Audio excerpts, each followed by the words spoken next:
Chairman Meow's podcast debut. So there I was, sitting in my brother Dave's newly minted home studio, which was really just the corner of his basement, listening to the first episode of his podcast, Furnishing Freedom.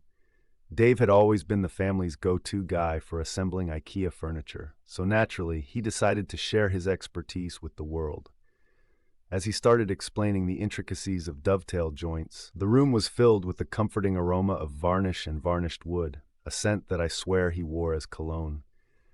Everything seemed perfectly normal until we heard a peculiar creak from his chair, almost as if it was responding to his commentary on the merits of oak versus maple.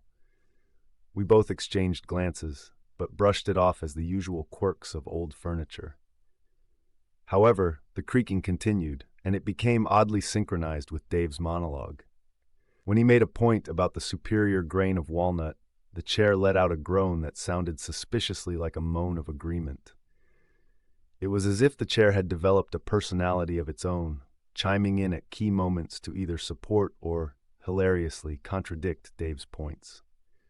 By the time he was halfway through his dissertation on the best wood polish, the chair was practically having its own commentary track.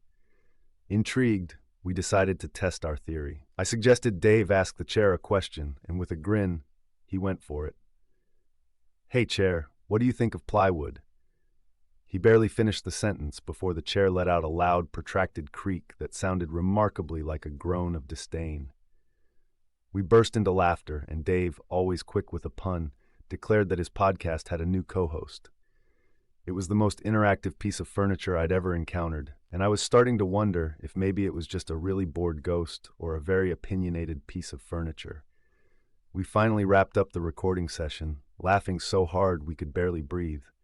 Dave decided to keep the chair in his recordings, dubbing it Chairman Meow for its vocal contributions.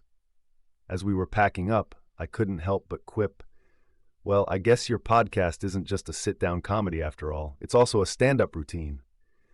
And with that, the chair let out a final approving creak, sealing the joke with its own brand of comedic timing.